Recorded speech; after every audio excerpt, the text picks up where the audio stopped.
WhatsApp también. Entonces, esa va a ser la forma de contacto.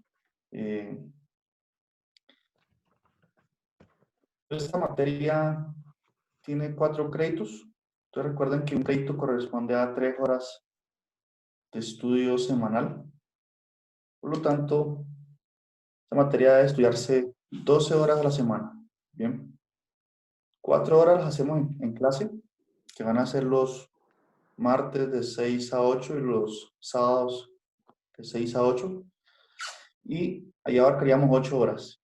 Y las otras 8 horas a la semana de trabajo independiente, con los ejercicios que yo les asigne o les sugiera. Bien. Ahorita vamos a ver la forma de evaluación. Este semestre sí vamos a tener exámenes. Ya no va a ser solo talleres como se manejó, por lo menos el departamento de matemáticas lo manejó el semestre anterior. Entonces, en este caso vamos a mantener la misma estructura de evaluación que se manejó, que se ha manejado siempre cuando hay clase presencial. Y es la siguiente: vamos a tener 3 cortes, bien, y cada corte tiene, los primeros 2 cortes tienen un valor del 35%. Bien, y el último corte un valor del 30%. Entonces, ese 35% de los primeros 2 cortes se obtiene de la siguiente forma. Se va a hacer un quiz y un taller. Bien, los quizzes van a ser quizzes cortos, así de 20 minutos máximo. Entonces, estoy pensando en qué método usar, si usar la plataforma Teams para que ustedes hagan el quiz ahí, o hacerlo por WhatsApp mismo. Entonces van a ser, pensemos ahorita en el caso particular del corte 1. Entonces tendríamos un quiz y un taller. Y el promedio aritmético entre esas dos notas va a equivaler al 15%. Bien. Entonces, es decir, si en el quiz sacó 3, y en el taller 5, entonces su nota del 15% va a ser el promedio entre esos dos, que sería 3 más 5, que es 8, dividido 2, 4. Sería 4. Y 4 va a ser ese 15%. Bien. ¿Mi pregunta hasta ahí? ¿Sí escucha todo el mundo bien? Sí, profe. Entonces, esto con respecto al 15%. Y el 20% va a ser una evaluación. También va a ser una evaluación corta, ¿no? De máximo 1 hora, 30 minutos. Pero si es posible hacerla de 1 hora, entonces se hace 1 hora.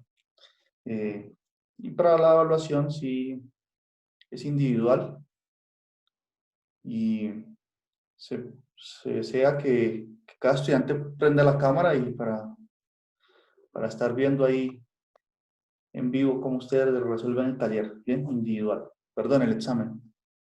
Y el taller sí es en grupo y lo pueden hacer en máximo 3 personas o hasta 4 personas y mínimo 2, bien, el taller, que van a tener, puede ser 2 días para hacerlo. El taller puede ser previo al examen, como una forma de prepararlos para el examen, bien, con preguntas semejantes a las que podrían salir en el examen.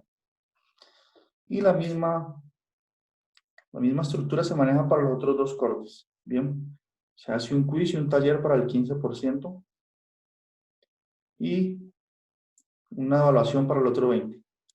Y para el último corte, que vale 30%, ahí ya hace un quiz y un taller que van a equivaler al 10%. Esa va a ser la forma de evaluar que se estableció de la coordinación del curso. Bien, ¿tienen preguntas hasta ahí? No, que entra el profe.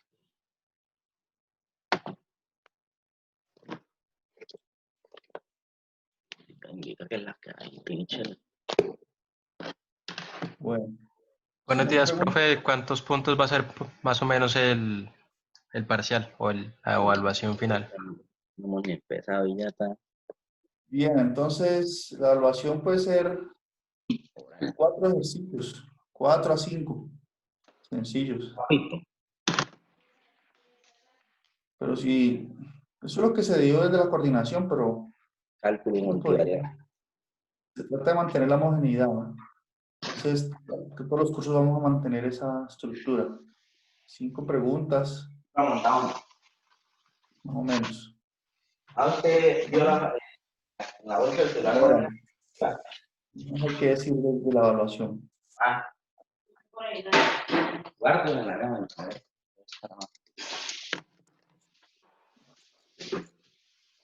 ¿Más preguntas tienen? Entonces, vamos ahorita un poco sobre el contenido. Entonces, aquí vamos a tratar de mantener de llevar este orden, de abarcar estos temas en cada clase, ¿bien? Y el libro guía va a ser Larson, cálculo en varias variables, no en adición. Lo encuentran en internet, lo pueden descargar fácil. Bien, entonces esta primera semana, una semana tranquila para calentar motores, vamos a trabajar sobre las funciones de varias variables. Bien, la sección 13.1. Hoy vamos a trabajar esto y la clase del sábado vamos a hablar sobre límite y continuidad. Aunque podríamos hoy también tocar un poco esta parte. Ey, Porque profe, ¿cómo así? la introducción a funciones de varias variables es muy corta, entonces para no tener que correr la próxima clase, mejor pasar rápido por aquí, que es una introducción, y comenzar más bien aquí, para que el sábado estemos bien tranquilos de tiempo. ¿Correcto? Bueno, pues papi, hacerle, hombre. Y la próxima clase, la próxima semana, veríamos ya la parte de derivadas parciales. Hacerle pues papi. La cadena, este método de derivadas parciales, tiene ninguno aprendido por ahí.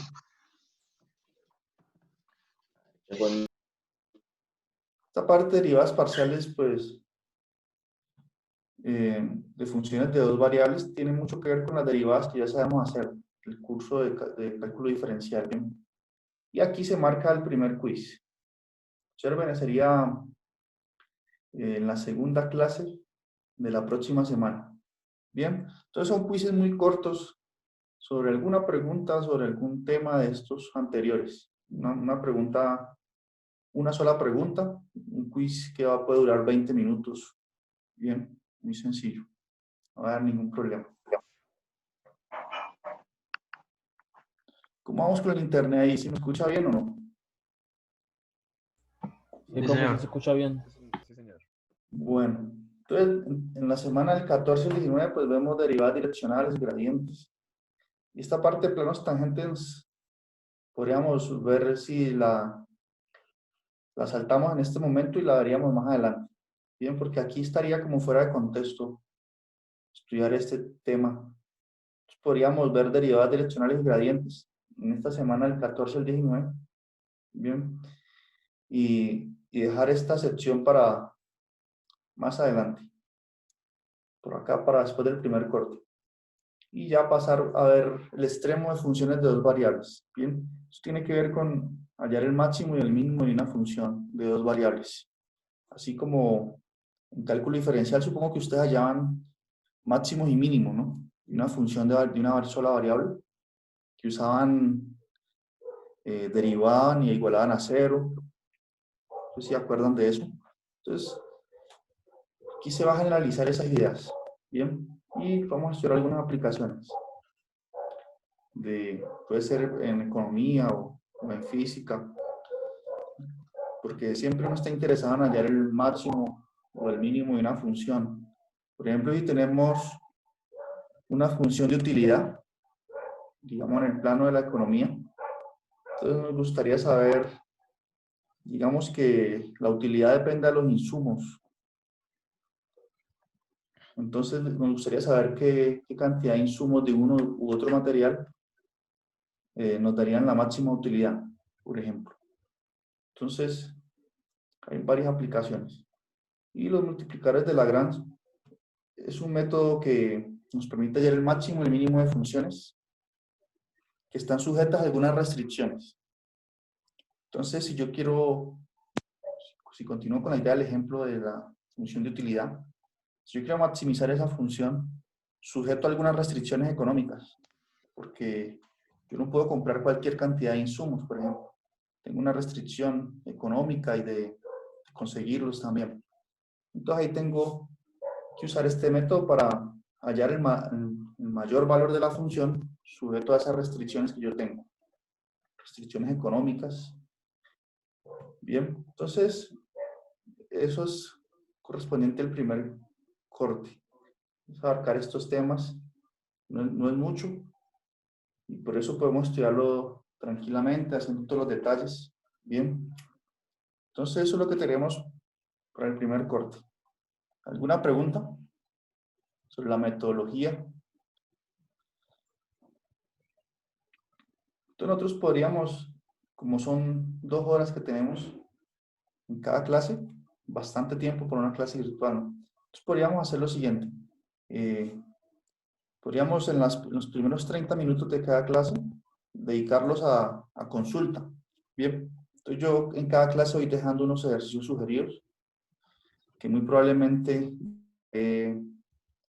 las preguntas del taller o del quiz, o si no son exactamente iguales, son semejantes. Bien, y entonces yo voy asignando esos ejercicios y usted en la siguiente clase que tengamos, en los primeros 30 minutos, pueden consultar. Bien, podemos resolver algunos. Entonces podemos manejar esa dinámica para no estar todo el tiempo dando clase, también haciendo ejercicios. Ejercicios que van a ser útiles para el taller, para el quiz, para el examen. Bien. ¿Hay algún horario de asesoría con usted o solo con la clase nada más? Entonces, como les digo, esos primeros 30 minutos ahí podríamos hacer la consulta, porque como son 2 horas y sería sobrecargarlos ver 2 horas de clase virtual, entonces podemos aprovechar esos 30 minutos para consulta. Sin embargo, si tienen más, si quieren un horario adicional, generalmente lo piden cuando es cerca la hora del examen, entonces podríamos en su momento, si ustedes lo piden por el grupo de WhatsApp, hacer un horario adicional, bien, cerca de la semana de exámenes, por ejemplo, o cuando tengamos un taller, cerca de la entrega de un taller también, que surgen muchas dudas, podríamos colocar horarios adicionales, bien, pero en el momento podríamos manejarlo así, esos primeros 30 minutos de clase, dejarlos para consulta. En caso de que no haya ninguna consulta, entonces comenzamos clase de una vez y terminaríamos 30 minutos antes. Podría hacer eso. Bien. ¿Preguntas? ¿Más preguntas? Entonces, aquí está. Yo les voy a enviar esto al grupo, este contenido programático para quien no lo tenga aún. Y bueno, esa sería la metodología que manejaremos. Los talleres los voy a subir a la plataforma Teams y estoy revisando si los quizzes también. Colocar el cronómetro ahí de Teams y hacerlos por ahí o si no por WhatsApp. Como sea más eficiente para ustedes. Bien.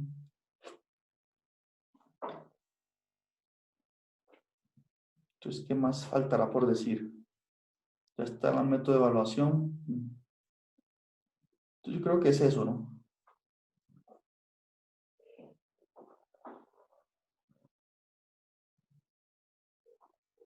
Bien, entonces podemos comenzar estudiando la introducción a las funciones de varias variables. En cualquier momento puede interrumpir para hacer preguntas.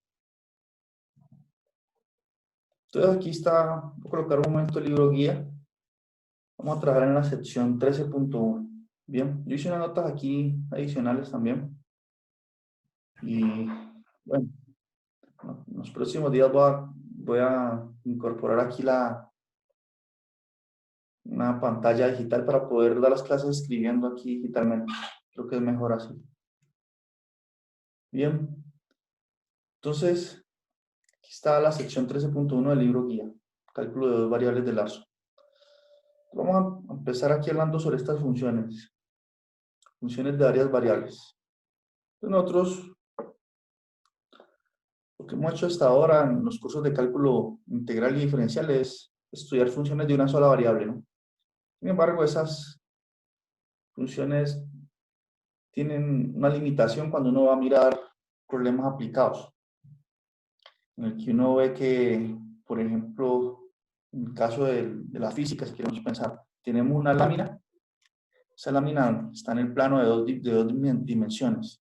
Entonces, si queremos, por ejemplo, una función que nos diga la temperatura de la lámina en cada punto. Entonces, para eso necesitamos una función de dos variables, ¿no? Permítame, aquí les digo, escribir un poco mejor la idea. Tenemos esta plaqueta aquí.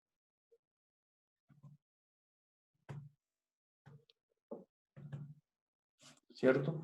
Entonces, digamos que ya tiene distintas temperaturas. Por aquí está hay una mayor temperatura. Voy a subrayarlo.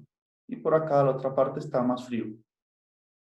Entonces, yo necesito una función que me diga en este puntico aquí cuál es la temperatura, en este puntico en grados Celsius, por ejemplo. ¿Cuál es la temperatura? Entonces, para eso vamos a necesitar una función de dos variables. ¿Por qué? Porque este punto que está aquí, en esta plaqueta, tiene una coordenada. Si yo coloco un sistema de coordenadas, este punto lo puedo asociar con una coordenada, digamos, x, y. ¿Cierto? X, y. Entonces, la temperatura en ese punto va a depender de la coordenada. Entonces, digamos que la función temperatura le llamamos t. La temperatura depende del punto de coordenadas x, y. Para este punto, esto nos va a dar una temperatura alta y acá podemos pensar que con lo sombrío está frío aquí. Entonces depende pues esa función de dos coordenadas, no solo de una. Eso por citar un solo ejemplo. Bien. Entonces con el contexto físico, o por ejemplo el volumen, hallar el volumen de un sólido, por ejemplo, o el volumen de una esfera. ¿De cuántas coordenadas se requiere? De más de una, ¿no? Podemos pensar en lo siguiente. Tenemos una esfera por aquí. A ver. Esa esfera. Aquí coloquémosle esta línea aquí para darle la idea de tres dimensiones. Esto está en tres dimensiones. Entonces, ¿qué es las mayores características de esta esfera? Es su radio, ¿no? Hay un radio aquí. ¿Qué más hay? Así interesante esto. El radio principalmente, ¿no? Entonces veamos. En ese caso, allá el volumen de esa esfera sí dependería solamente del radio, no habría ningún problema. Pero entonces cojamos otro ejemplo que tenga dos variables mejor. De hecho, más adelante vamos a ver cuál sería el volumen de una esfera de radio R, usando integrales triples. Podemos usar coordenadas esféricas, pero bueno, eso es como el segundo corte. Entonces, pensemos mejor para el ejemplo que yo quiero, un cilindro. Un cilindro tiene su base circular, tiene una altura. Aquí su otra base aquí. Vamos a pensarlo así. Entonces, si yo quiero determinar el volumen de este cilindro, el volumen va a depender de dos variables. Va a depender, por ejemplo, de este radio aquí, ¿cierto? Y de la altura del cilindro. Entonces el volumen va a ser dado así como lo menciona el libro. Aquí está la fórmula ya escrita. Va a ser pi r cuadrado, que es el área de la base, ¿cierto? Por la altura. Entonces, si yo modifico el radio y la altura, pues voy obteniendo distintos volúmenes. Bien. Pi r cuadrado es el área aquí de esta sección transversal aquí de este círculo. Es pi r cuadrado. Y la altura pues es esta h. Bien, todo eso me da el volumen. Y entonces el volumen está dependiendo de dos funciones. Yo lo puedo escribir así, para que sea evidente que depende de dos variables. el volumen depende de R y de H. Yo puedo escribir así: el volumen depende de la variable R y de la altura H. Y entonces es natural que aparezcan estas funciones de dos variables, ¿cierto? Nosotros estamos acostumbrados a trabajar con estas, f de x, una sola variable. Con estas funciones fueron las que nuestro pan de cada día en el curso de cálculo integral, cálculo diferencial. Bien. Y miren que surge de forma natural las funciones de dos variables. ¿Correcto? Entonces vamos a estudiar las propiedades de estas funciones. Entonces aquí está la notación. ¿Quieren ver aquí? Es similar a la notación usada para funciones de una sola variable. Entonces mira, aquí uno coloca la función f y uno puede escribir r o h o x y y. El nombre de la variable no importa. Bien, entonces uno puede escribir que la función depende de x y de y da la relación. ¿De qué forma depende? Así. F de xy es igual a x cuadrado más x por y. Bien. Y uno puede escribir también z igual a f de xy. Es decir, así como escribíamos en el caso de una variable real, allá en los cursos que ya vimos, nosotros escribíamos y igual a f de xy. ¿Recuerdan? Para referirse a alguna función. Digamos esto, y igual a f de xy. Aquí podemos también escribir z, como ya estamos utilizando la x y la y dentro de la función aquí, uno puede escribir que z es igual a f de xy. Bien, es una función que depende de estas dos variables y uno puede dar cualquier relación, ¿no? ¿De qué forma depende? Pues así, como x cuadrado o x cuadrado por y, esta puede ser una función. ¿Listo? Solo eso es notación. ¿Tienen preguntas hasta ahí? Pueden interrumpir cuando quieran. Ahora una pregunta, aquí para que no, a esta hora es fácil uno querer regresar a dormir, ¿no? Entonces, a ver, ¿cuánto sería esta función que yo escribí aquí, esta función f de xy de dos variables? ¿Cuánto me daría esa función evaluada en el punto 2,3? ¿Quién sabe decir eso? Aquí para ir guardando nombres, ¿no? Así cuando hagamos el examen y todo eso, puntos adicionales por participación. ¿Sería 12? Exacto, sería 12, ¿no? Porque si evaluamos esta función en ese punto, miren, la función está dada aquí, Freddy, ¿no? Entonces la función es dada por x cuadrado por y, entonces sería, y esto hay que hacerlo alguna vez aunque sea. Sería 2 al cuadrado porque 2 vale x y y es igual a 3. Bien, aquí importa el orden. Entonces sería 2 al cuadrado por 3. Bien. Y recordemos que 2 al cuadrado es 4 y 4 por 3, 12. Muy bien. Entonces así es que se evalúan estas funciones, normal. Sí tienen que tener en cuenta que aquí importa el orden. Este siempre va a ser x, este y. Bien. Entonces eso es lo que tenemos por funciones de dos variables.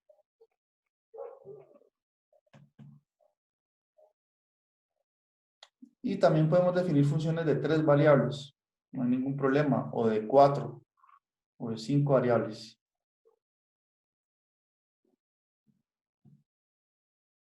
Bien, entonces aquí, por ejemplo, tenemos una función f que depende de 3 variables ahora. X, y, z. Es común utilizar, cuando tenemos funciones de 2 variables, escribir que dependen de x y de y. Cuando tenemos función de 3 variables, de x, y, z. Bien, y se relacionan de esta forma. Y en ese caso escribimos que w, una tercera variable, es igual a f de x, y, z. Notación. Entonces, en este primer corte nos vamos a centrar mucho en estudiar las funciones de dos variables. Bien. Y para el caso de 3 variables, los resultados que obtengamos, las propiedades, son semejantes. Bien. Entonces vamos a continuar aquí la dinámica de esto. Entonces, lo primero en que nos vamos a interesar de estas funciones de dos variables es encontrar el dominio y el rango de esas funciones. Bien. Entonces, como nosotros estamos ya trabajando con dos variables, el dominio de la función van a ser puntos que están en el plano cartesiano. Entonces, permítanme dibujar aquí el plano. Aquí tenemos el eje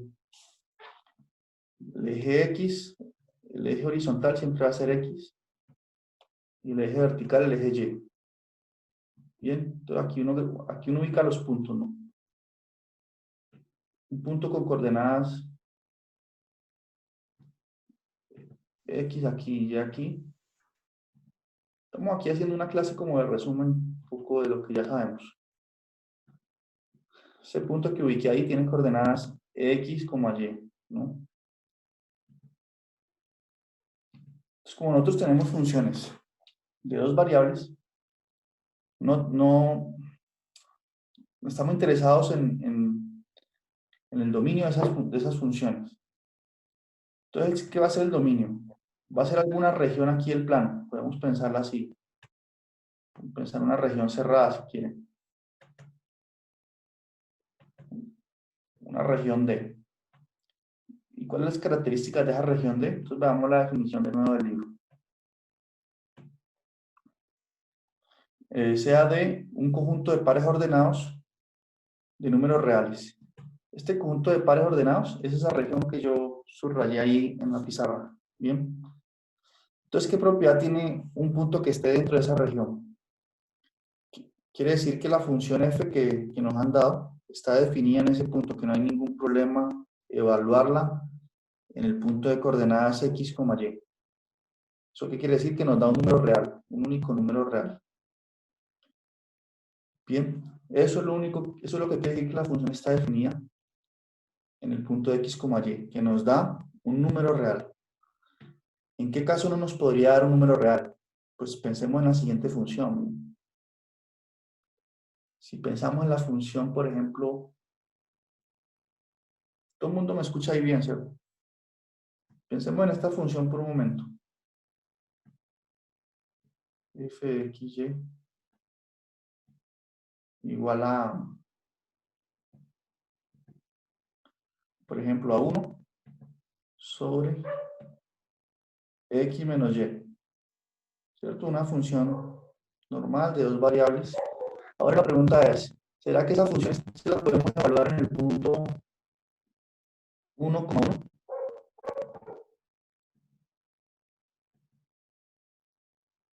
¿Tiene sentido evaluarla en el punto 1,1?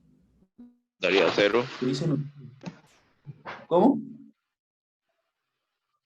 Sería una función indeterminada, ¿no?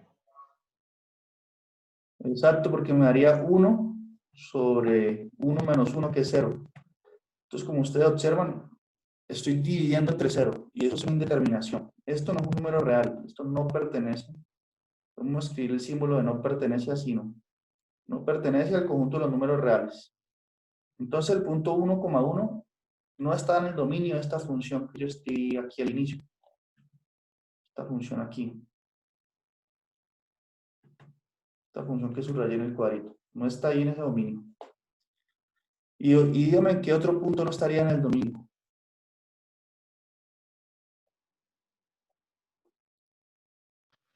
El Todos los 2,2 puntos en el que x es igual a el 2,2, exacto. El 2,2 tampoco, ni el 3,3. Entonces, ningún punto en el que x sea igual a y. Bien. Entonces, permítanme aquí. Voy a dibujar en mi plano cuáles son esos puntos que no estarían en el dominio de la función. Borramos aquí un poquito esta. Entonces, miren, hemos concluido lo siguiente, que si x es igual a y, todos los puntos en el que x sea igual a y no están en el dominio. Entonces, x igual a y, o si queremos escribir así, y igual a x, Si yo quiero graficar esta función de una sola variable, ¿qué es esto? ¿Recuerdan qué es esto? Y igual a x. ¿Esto qué representa en el plano?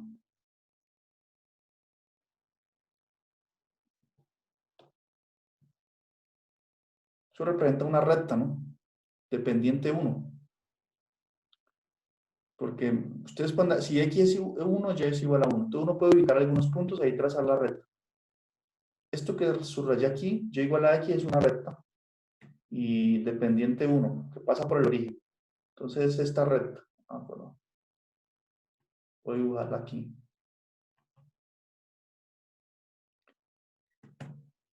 Esta, miren. Esa es la recta y igual a x. Y todos los puntos que estén sobre esa recta no sirven. No los puedo hablar en mi función. En esta función que está aquí. Porque se me indetermina. Bien. Por ejemplo, nosotros vimos que el punto 1,1 da problemas. Que es este punto que está aquí, miren. Este es el punto 1,1. El que mencionó el compañero, el 2,2, sería este punto aquí. Este tampoco lo podemos evaluar en la función. Y en general ningún punto de la recta. Ni el 3,3, ni el 4,4, ni el 1,5,1,5. Ninguno de esos.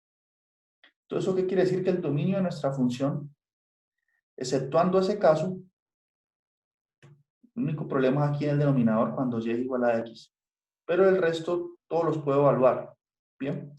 Entonces, ¿eso qué quiere decir? Que el dominio de nuestra función sería todo el plano, es decir, cualquier punto que yo escoja por acá en el lado izquierdo del sistema de coordenadas, cualquier puntico por aquí, lo puedo evaluar en esta función. Bien. Y cualquier punto, por ejemplo, un punto que esté por aquí fuera de la recta también lo puedo evaluar. Entonces, me van a servir todos los puntos del plano, excepto esa recta. Bien, entonces, a eso en ese caso, esa sería nuestra región de la que habla el libro. Bien, la región del dominio. Esta región a la que se refiere aquí esa definición. ¿Correcto? Entonces, perdón, no, yo cambio la pantalla.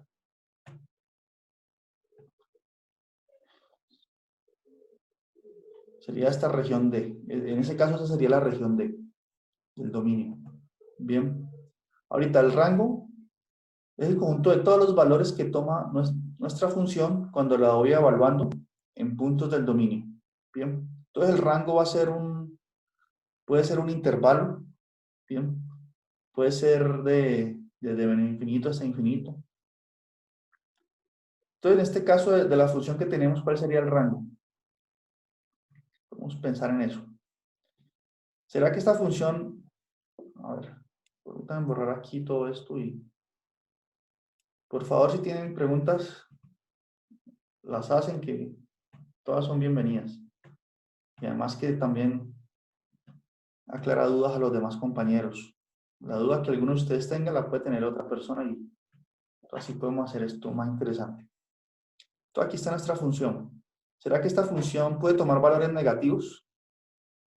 Voy a reescribirla aquí. 1.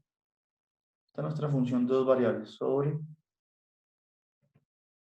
x menos y. ¿Será que yo puedo escoger un x y un y de tal forma que esta expresión me dé negativo? ¿Qué dicen ustedes? Sí. Sí. ¿Para cuál valor, por ejemplo?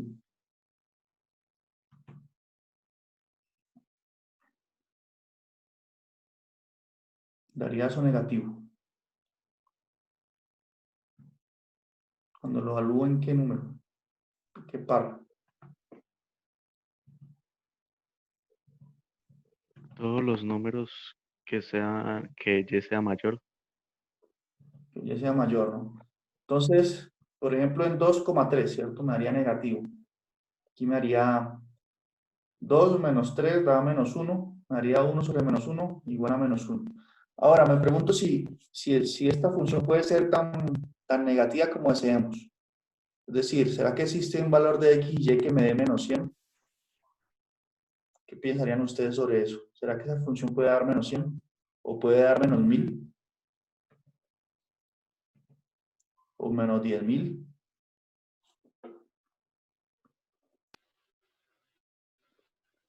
No por tener un numerador que es 1. Por Tiene tener que, este 1 aquí. tiene que ser, tomarse Bueno, Sí, sí se número muy podría pequeño. dar, pero entonces, digamos, Y tiene que ser un valor muy negativo. claro. Pero entonces, miren, ¿qué pasa si la resta entre X y Y? Yo tengo que escoger un número, por ejemplo, digamos que yo quiero que me dé menos 1000, ¿cierto? Entonces yo tendría que escoger un X y un Y de tal forma que la resta entre X y Y me dé, por ejemplo, 1 sobre, me dé menos 1 sobre 1000. Ya les voy a decir por qué estoy diciendo eso. Digamos, menos 1 sobre 1000. Y la resta entre X y Y me da menos 1 sobre 1000. Y yo lo ubico aquí, o sea, yo coloco aquí el 1. Entonces aquí también colocaría el 1. Entonces si yo hago ley de la oreja, digamos que el 1 lo puedo escribir como 1 sobre 1. Si hago ley de la oreja, ¿se acuerdan de eso? Quiero multiplicar este para simplificar esta expresión. Este por este y este por este. Entonces me daría 1000 por 1, da 1000. Entonces me quedaría 1000 arriba. 1 por 1 me da 1. Entonces me quedaría menos 1000 lo que queremos, ¿no? Entonces yo encuentro dos valores de X y Y. Que cuando lo reste me dé menos 1000. Perdón, me dé menos 1 sobre 1000. Entonces, cuando evalúo la función en esos dos valores de X y Y, me daría menos 1000. ¿Cierto? Entonces, la pregunta ahorita se replantea así. ¿Será que existen valores de X y Y que cuando los reste me dé menos 1 sobre 1000? Sí, ¿cierto? Existen dos números que restados me dé menos 1 sobre 1000, ¿sí o no? De hecho, existen infinitos porque ustedes saben que en la recta real menos 1 sobre 1000 es un número muy pequeño, es menos 0,001. Yo puedo encontrar dos números que estén tan cerca como quiera aquí en la recta. Entonces esto sí es posible. Y si eso es posible, cuando lo sustituyo aquí, hago ley de la oreja, me daría que la función evaluada en esos casos